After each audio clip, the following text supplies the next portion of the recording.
પ્રદેશના મેરઠમાં રમાયેલી Khelo India senior women league kho kho સ્પર્ધામાં ગુજરાતનું નામ ગુંજતું કરતી ગુજરાતની સિનિયર વુમન્સ ખોખો ટીમ તાજેતરમાં જ ખેલો ઇન્ડિયા ખોખો વુમન્સ લીગ નેશનલમાં રમાયેલી સ્પર્ધામાં ગુજરાતી વુમન્સ ખોખો ટીમે ઉત્કૃષ્ટ પ્રદર્શન કરી ત્રીજું સ્થાન હાંસિલ કર્યું, જેમાં ગુજરાતની તમામ વુમન્સ ટીમ ખેલાડીઓને બ્રોન્ઝ મેડલ એનાયત કરવામાં આવ્યો હતો।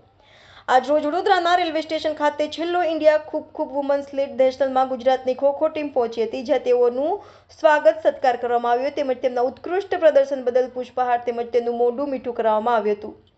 12 ટીમો વચ્ચે રમાયેલી સ્પર્ધામાં ગુજરાતે ત્રીજું સ્થાન પ્રાપ્ત કરી બ્રોન્ઝ મેડલ મેળવવામાં સફળતા મેળવી હતી। આ પ્રસંગે તેમને શુભેચ્છા પાઠવવા માટે વડોદરા જિલ્લા રમતગમત અધિકારી દિનેશ કદમ તેમજ ગુજરાત રાજ્ય Olympic association joint secretary Laxman Kangavkar તથા ખૂબ ફેડરેશન ઓફ ઇન્ડિયાના એક્ઝિક્યુટિવ મેમ્બર નીતિન કાળે અને સંતોષ ગરુડ વિશેષ રૂપે ઉપસ્થિત રહ્યા હતા અને રાજ્યની ટીમે ઉત્સાહભેર સ્વાગત વડોદરા રેલવે સ્ટેશન ખાતે કરવામાં આવેલું હતું।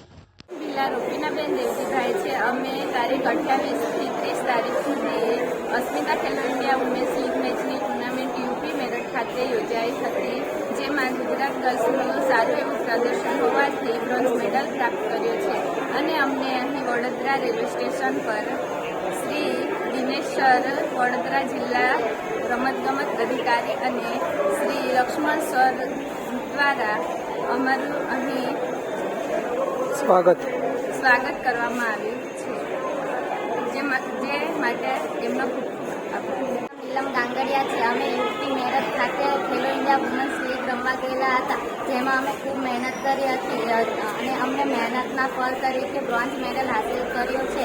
આવતા વર્ષે અમે આનાથી પણ વધારે મહેનત કરીશું, જેના થકી અમને ગોલ્ડ મેડલ પ્રાપ્ત થાય એવી આશા અમે રાખીશું।